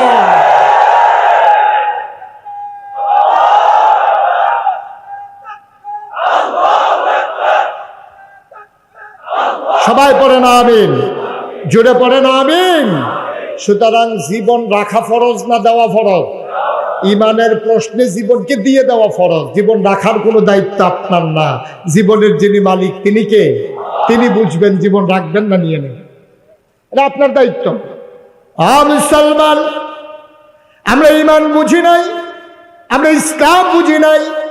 আল্লাহ তাবারক ওয়া তাআলা আয়াত যখন নাজিল করে দিলেন, সাহাবায়ে কেরাম অস্থির হয়ে গেলেন, পাগল হয়ে গেলেন। এমন একজন সাহাবা, আমিরুল মুমিনিন, খলিফাতুল মুসলিমিন, জান্নাতের সুসংবাদ প্রাপ্ত দ্বিতীয় মানুষ হযরত ওমরে ফারুক। সুবহানাল্লাহ কয় না? ওমরে ফারুক তিনি ইসলামের দ্বিতীয় খলিফা। নবীর ইন্তেকাল হলো, হযরত আবু বকর হলেন খলিফাতুর রাসূল, হযরত ওমর হলেন খলিফাতুল মুসলিমিন। আবার নিয়ম হচ্ছে, যিনি ইসলামী রাষ্ট্রের খলিফা হবেন, আমির হবেন, তিনি জাতীয় মসজিদে জুমার খুতবা দেবেন। সুবহানাল্লাহ বলবেন না? সবাই মিলে আজান হয়ে গেছে, তাহিয়াতুল ওযু, দুখুলুল মসজিদ, কাবলাল জুমা, সব নামাজ শেষ করে সবাই মিলে আপনার এই জুমার জন্য অপেক্ষা করছে। জুমার বার শুক্রবার, খলিফা এখনো আসেন। সূর্য পশ্চিম আকাশে হেলে পড়েছে, সবাই টেনশনে পড়ে গেল, হারে এখনো খলিফা আসে না, কোনো বিপদ আপদ নাকি? সব মুরব্বীরা মিল্লা একটা যুবক ছেলেরা যুদ্ধ গিয়ে দেখে আসো, আমাদের খলিফা এখনো কেন আসে না? সুবহানাল্লাহ বলবেন না? যুবক দিছে তো উমরের বাড়ির সামনে গিয়া দেখে খোলা আকাশের নিচে উদুম পিঠে খালি শরীরে নিচু হয়ে বসে আছেন, পিঠ পুড়ে যাচ্ছে, ঘাম পড়তেছে গাল বেয়ে বেয়ে। হযরত ওমর রাদিয়াল্লাহু তাআলা বসে আছেন, সামনে কি যেন দিয়ে রাখছে। যুবক গিয়া কয়, আসসালামু আলাইকুম ইয়া আমিরাল মুমিনিন, হে মুসলমানদের আমির, আপনাকে সালাম। উনি বললেন, ওয়ালাইকুম আসসালাম। তা আজকে জুমাবার আপনি কি ভুলে গেছেন? সব আমরা অপেক্ষা করছি মসজিদে নববীতে, আপনি গেলে খুতবা দেবেন, জুমা হবে, আপনি এখনো যাচ্ছেন না, ঘটনা কি? হযরত ওমর মুচকি হেসে বললেন, বাবা তুমি গিয়া বলো আমি এখনই আসতেছি। আমি যখন পাঞ্জাবি গায়ে দিতে যাব, গিয়ে দেখি পাঞ্জাবিটা একটু ময়লা, এই জন্য একটু তাড়াহুড়ো করে ধুয়ে দিয়েছিলাম, এই পাঞ্জাবিটা শুকিয়ে গেছে, এখনই আমি আসতেছি। সুবহানাল্লাহ বলবেন না? এখনই আমি আসতেছি, তুমি যাও। এবার আপনাদের বিবেকের কাছে প্রশ্ন, উমরের পাঞ্জাবি কয়টা? কথা কন, কয়টা? অর্ধ পৃথিবীর প্রেসিডেন্ট, অর্ধ পৃথিবীর প্রেসিডেন্ট, 33 লক্ষ বর্গ মাইলের প্রেসিডেন্ট হচ্ছে উমর। সেই উমরের পাঞ্জাবি মাত্র একটা। উনি পাঞ্জাবি গায়ে দিয়া মসজিদে যাবেন, উনি তাড়াহুড়ো করে পাঞ্জাবি গায়ে দিয়া মসজিদে ঢুকলেন। মুসলমান দরজায় দাঁড়িয়ে সালাম দিলেন, আসসালামু আলাইকুম। সবাই বলল ওয়ালাইকুম আসসালাম। রাস্তা হয়ে গেল, ওমর মাঝ পথে সামনে এগুলেন। আগাতে আগাতে তিনি উঠে গেলেন মিম্বারের উপরে, উঠে তিনি সালাম দিলেন আবার, আসসালামু আলাইকুম। আউযু বিল্লাহি মিনাশ শাইতানির রাজিম, বিসমিল্লাহির রহমানির রহিম। তিনি খুতবা দিতে যাবেন, এমন সময় হঠাৎ করে একটা যুবক লাফ দিয়ে দাঁড়ালো, খাপ থেকে তরবারি বের করলো, তরবারিটা উঁচু করে, চোখগুলো তার বড় বড়, গালগুলো হয়ে গেছে লাল, কপালে ঘাম জমে গেছে, চরম উত্তেজিত। যুবকটা লাফ দিয়ে কয়, ওমর আপনি খুতবা দেবেন না, মদিনার কোন মুসলমান আপনার খুতবা শুনবে না। একটা প্রশ্নের জবাব দেবেন, তারপরে খুতবা দেবেন, এর আগে আপনার খুতবা কেউ শুনবে না। আপনি আগে ওই প্রশ্নের জবাব দেবেন। ওমর চুপ মেরে দাঁড়িয়ে গেলেন। জানতে চাইলেন কি প্রশ্ন? কয় কিছুদিন আগে আমরা সবাই মিলে সরকারের তহবিল থেকে, রাষ্ট্রীয় কোষাগার থেকে সবাই মিলে আমরা পাঞ্জাবির কাপড় পেয়েছি, বাইতুল মাল থেকে সবাই মিলে পাঞ্জাবির কাপড় পেয়েছি। আমিও একটা পেয়েছি, যুবক বলে আমিও একটা পেয়েছি। ওই পাঞ্জাবি গায়ে দিয়ে আজকে আমি এসেছি। অনেকের গায়ে নতুন কাপড়ের পাঞ্জাবি। ওমর সবাই একটা করে পাঞ্জাবি গায়ে দিয়েছে। খেয়াল করে দেখলাম সবার পাঞ্জাবি এত লম্বা হয় নাই, আপনার পাঞ্জাবি যত লম্বা হয়েছে। আপনি এত বেশি কাপড় পাইলেন কই? নিশ্চয়ই ক্ষমতা দেখাইয়া কাপড় বেশি নিছেন, অথবা কাপড় চুরি করেছেন। দুইটার যদি একটাও সত্য হয়, আমরা মদিনার মুসলমান আপনার খুতবা শুনবো না। সুবহানাল্লাহ বলবেন। আল্লাহর ভয় কারে কয়? কারে কয় আল্লাহর ভয়? ও মুসলমান! ওমর চুপ মেরে দাঁড়িয়ে গেলেন। পিন পুতুন নিস্তব্ধতা, কোন মানুষ আওয়াজ করে না, শব্দ করে না। ওমর চুপ করে দাঁড়িয়ে আছেন, মাথা নিচু করে, গাল বেয়ে টপ টপ করে ওমরের পানি পড়তেছে। সবাই তাকিয়ে দেখে ওমর কাঁদতেছে। যুবক কয়, আপনি জবাব দেন, তারপরে আমরা খুতবা শুনবো। এর আগে না। কই পাইলেন পাঞ্জাবির বেশি কাপড়? পাঞ্জাবি কেন এত লম্বা হইল? কারণটা কি? নিশ্চয়ই কাপড় চুরি করেছেন, অথবা আপনি খলিফা ক্ষমতা দেখাইয়া কাপড় বেশি নিছেন। জবাব দেবেন, তার আগে আমরা কেউ খুতবা শুনবো না। ওমরের গাল বেয়ে টপ টপ করে পানি পড়ে। ওমরের ছেলের নাম আব্দুল্লাহ ইবনে ওমর। তিনি আস্তে করে উঠে দাঁড়ালেন, সবাইকে সালাম দিলেন, ডাক দিয়া কয়, ভাইরা তোমরা জানতে চেয়েছো আমার আব্বার পাঞ্জাবি লম্বা হলো কেমনে? ও ভাইরা, এই জবাবটাকে আব্বাই দেওয়া লাগবে, নাকি আমি জবাব দিলেও তোমাদের সন্তুষ্টি হবা? আমরা জবাব চাই। কে জবাব দিল এটা আমাদের দেখার বিষয় না। তুমি যদি সঠিক জবাব দিতে পারো, আমরা যদি জবাবে সন্তুষ্ট হতে পারি, তাইলে আমাদের কোনো আপত্তি নাই। তোমার আব্বার পাঞ্জাবি লম্বা হইল কেমনে বলো? ওমরের ছেলে আব্দুল্লাহ ডাক দেয়া কয়, ভাই, ও ভাই, আমার আব্বারে তোমরা চিনো না। প্রতিদিন রাতের বেলা আমার আব্বা যখন ঘরে যায় মসজিদ থেকে, হাঁটু পর্যন্ত লুঙ্গিটা উঠাইয়া আমার আব্বা চামড়ার চাবুক দিয়া পায়ের ভিতরে পিটায়, আর নিজেকে নিজে প্রশ্ন করে, ওমর রে, ওমর, আল্লাহর কাছে জবাব দেওয়ার আগে আমার কাছে জবাব দে।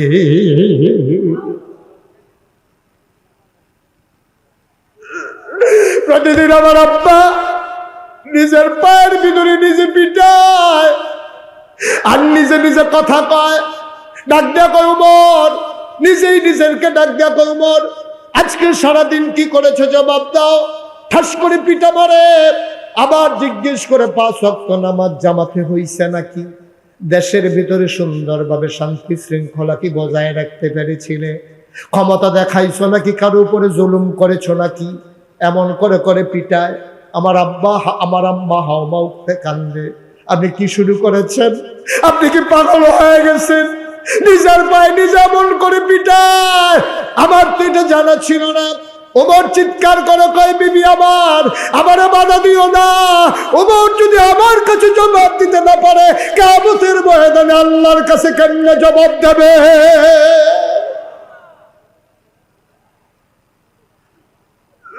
আগে আমার কাছে জবাব দে, তারপরে ওমর কিয়ামতের ময়দানে আল্লাহর কাছে জবাব দেবে।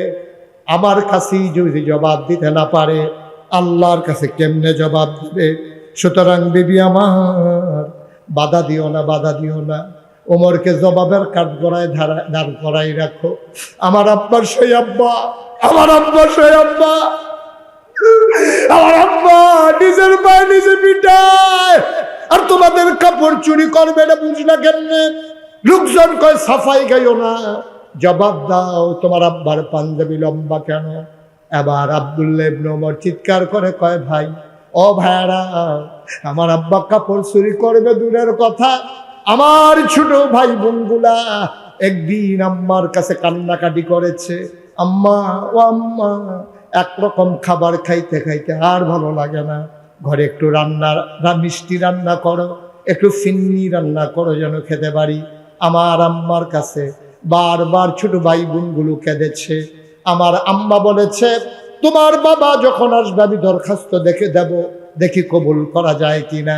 আমার আম্মা বারবার এমন করে সান্ত্বনা দিয়ে আমার ছোট ভাই বোনগুলোকে ঘুম পাড়িয়ে দিয়েছে। আবার যখন হযরত ওমর রাদিয়াল্লাহু তাআলা আনহু ঘরে আসলেন, জিজ্ঞেস করলেন বাচ্চারা কই? কই ঘুমিয়ে পড়েছে, ফিন্নি খেতে চায়, কয় উঠাও তাদেরকে। বাচ্চারা উঠে আসলো। ওমর কয় তোমাদেরকে মজার খাবার দেওয়া হবে। কয় বাবা কবে হবে? কয় যেই দিন সব মদিনার সবার ঘরে মজার খাবার হবে। সুবহানাল্লাহ বলবেন না? জোরে বলবেন না সুবহানাল্লাহ?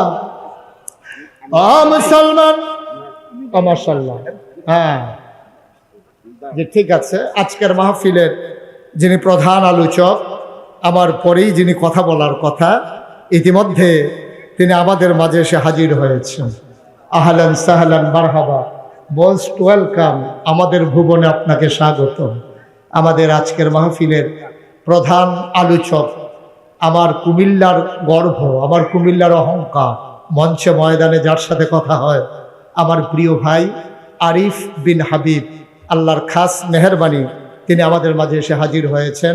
আমরা দোয়া করছি আল্লাহ যেন দ্বীনের খাদেম হিসেবে আল্লাহর এই বান্দাকে কবুল করে। সবাই পড়ে আমিন, জোরে পড়েন আমিন। জি, আমি কথা শেষ করে দিচ্ছি, শেষ করে দেবো ইনশাআল্লাহ। আমার কথাটা শেষ করি, তারপরে আমার ভাই আলোচনা শুরু করবে। বন্ধুরা আমার, ভাইরা আমার, আব্দুল্লাহ ইবনে ওমর ডাক দিয়া কয়, ও ভাইরা, আমার আব্বা কাপড় চুরি করে নাই, ক্ষমতা দেখাইয়া কাপড় বেশি নেয় নাই। আমি যেমন এই দেশের, আমার আব্বা যেমন নাগরিক, তোমরা যেমন নাগরিক, আমিও তো এই দেশের নাগরিক। আমার আব্বা পেয়েছে এক টুকরা কাপড়, আমি পেয়েছি আর এক টুকরা কাপড়। আমি আব্বাকে বলেছি, আব্বা আমার আগের পাঞ্জাবিটা ভালো আছে, এখন আর পাঞ্জাবি বানানোর দরকার নাই। আমার আব্বাকে আমার পাঞ্জাবির টুকরা কাপড়টা দিয়ে দিয়েছি, 2 টুকরা কাপড় জোড়া লাগাইয়া আমার আব্বা সুন্দর করে পাঞ্জাবি বানিয়েছেন। এই জন্য আমার আব্বার পাঞ্জাবি লম্বা হয়েছে, আমার আব্বা কাপড় চুরি করেন নাই। বন্ধুরা আমার, ভাইরা আমার, সবাই বললেন ইয়া আমিরুল মুমিনিন, ইয়া খলিফাতুল মুসলিমিন, আপনি খুতবা দিয়ে দেন। ওমর বললেন না, ওই যুবকটাকে ডেকে পাঠাও। সবাই রাস্তা করে দিল। যুবক সামনে গিয়ে আসলেন। ওমর নামলেন মিম্বার থেকে, তিনি জড়িয়ে ধরলেন যুবককে। ওমরের চোখের পানি দিয়ে যুবকের পিঠ ভিজে যায়, যুবকের চোখের পানি দিয়ে ওমরের মুখ ভিজে যায়। ওমর তাকে ছেড়ে দিলেন, কান্নাকাটি হলো। ওমর আবার মিম্বারে উঠলেন, ডাক দিয়ে বললেন, শোনো শোনো শোনো, আমারও একটা কথা আছে।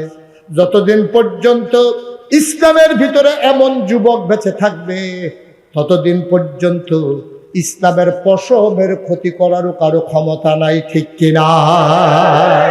আজকে শুরুতেই বলেছিলাম, একবিংশ শতাব্দীর সূচনা লগ্নে আমরা যখন কম্পিউটারাইজড, গোটা বিশ্ব যখন গ্লোবাল ভিলেজ, আমরা অর্থনৈতিকভাবে অনেক স্বাবলম্বী হয়েছি, আমাদের রাস্তাঘাটের অনেক উন্নতি হয়েছে, সনের ঘরের জায়গায় টিনের ঘর, টিনের ঘরের জায়গায় বিল্ডিং হয়েছে, কিন্তু আমরা ডেস্ট্রয় হয়ে গেছি, অধপতন হয়ে গেছে নৈতিক মানে। আমরা দিন ছেড়ে দিয়েছি, দিন ভুলে গেছি। ওই ১৫০০ বছর আগে আমিরুল মুমিনিন খলিফাতুল মুসলিমিন ওমরের সামনে যেমন করে যুবক দাঁড়িয়েছিল নাঙ্গা তরবারি নিয়ে, ঠিক এমন করে আজকে বাতিলের বিরুদ্ধে আমার যুবক যদি আবার গর্জে উঠতে পারে, খোদার কসম, 250 কোটি মুসলমান থাকতে আজকে ফিলিস্তিনের মতো মুসলমানরা নির্যাতিত হওয়া লাগে না, ঠিক কিনা? আজকে আরাকানের মুসলমানের রক্তে নাফ নদী রঞ্জিত হওয়া লাগে না, আরাকানের এই আপনার কাশ্মীরের রক্তে, মুসলমানের রক্তে আজকে কাশ্মীরের ঝিলাম নদীর পানি রক্তে রঞ্জিত হওয়া লাগে না। একটাই কারণ, আমরা আমাদের ঈমানি চেতনাকে ছেড়ে দিয়েছি। আসল দল মত নির্বিশেষে ফরউল মাসালা নিয়া নিজেদের ভিতরে বিভেদ সৃষ্টি না করে ওয়াতাসিমু বিহাবলিল্লাহি জামিয়া ওয়া লা তাফাররাকুর ভিত্তিতে আমরা সবাই মিলে মৌলিক বিষয়গুলোর উপরে ঐকমত্য পোষণ করে আমরা সবাই মিলে গর্জে উঠি, চিৎকার করে জানিয়ে দেই, আমরা ছিলাম, আমরা আছি, আমরাই থাকবো ইনশাআল্লাহ। আল্লাহ যেন কবুল করে নেয়। সবাই বলি আমিন। সবার জন্য দোয়া করি, সবার কাছে দোয়া চাই। আবার দেখা হবে কোনো এক ময়দানে, কথা হবে কোনো এক মাহফিলে। আসসালামু আলাইকুম ওয়া রাহমাতুল্লাহি ওয়া বারাকাতুহু।